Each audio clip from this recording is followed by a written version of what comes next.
Tendre la croyance à la vie, à ce que la vie est de plus précaire, la vie elle s'entend, qu'à la fin cette croyance se perd.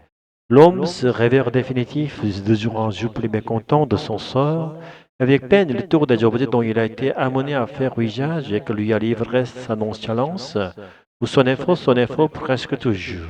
Qu'elle a consenti à travailler, tout au moins il n'a pas répugné à jouer sa chance, qu'il appelle sa chance.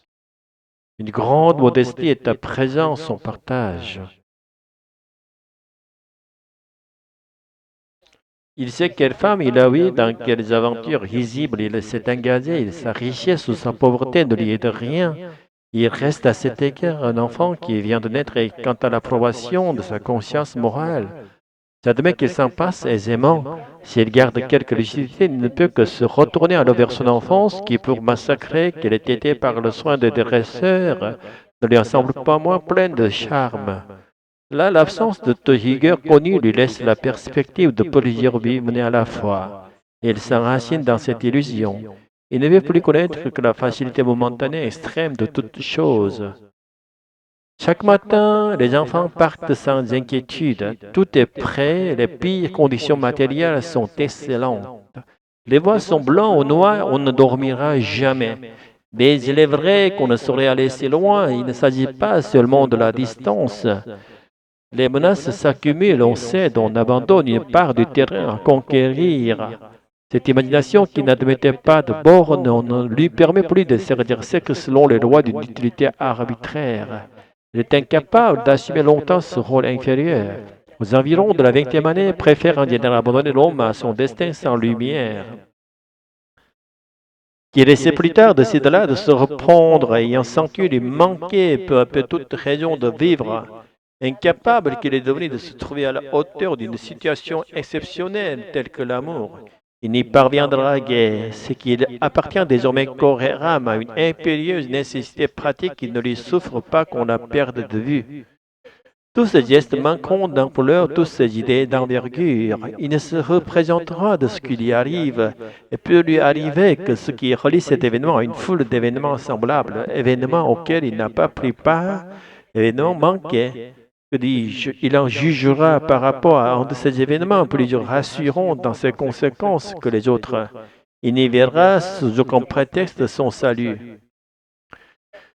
Chère imagination, ce que j'aime surtout en toi, c'est que tu ne pardonnes pas. Le seul mot de liberté est tout ce qui me résulte encore, je le crois, propre à entretenir indéfiniment le vieux fanatisme humain.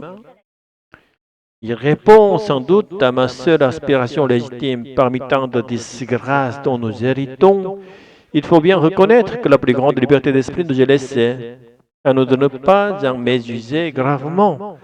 Réduire l'imagination à l'esclavage, quand même il irait de ce qu'on appelle grossièrement le bonheur, c'est se dérober à tout ce qu'on trouve au fond de soi de justice suprême. La seule imagination me rend compte de ce qui peut être, et c'est assez pour lever un peu le terrible interdit. Assez aussi pour que je m'abandonne à elle sans crainte de me tromper comme si l'on pouvait se tromper davantage. Où commence-t-elle à devenir mauvaise ou à s'arrêter la sécurité de l'esprit? Pour l'esprit, la possibilité d'errer n'est-elle pas plutôt la contingence du bien? Est-ce la folie qu'on enferme, a-t-on si bien dit? C'est là où l'autre, chacun sait en effet que les fous ne doivent leur internement qu'un petit nombre d'actes légalement répréhensibles, et que faute de ces actes, leur liberté, ce qu'on va de leur liberté ne saurait être en jeu, qu'ils soient dans une mesure quelconque victimes de leur imagination. Je suis prête à l'accorder en ce sens qu'elle les pousse à l'observance de certaines règles hors desquelles le genre humain se sent visé, ce que tout homme est payé pour savoir.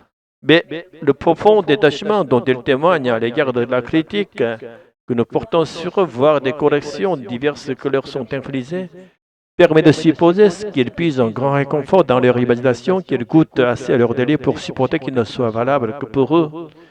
Et de fait, les hallucinations, les illusions ne sont pas d'une source de jouissance négligeable. La sensualité, la mieux ordonnée, y trouve sa part, et je sais que j'apprivoiserai bien de soi cette jolie main.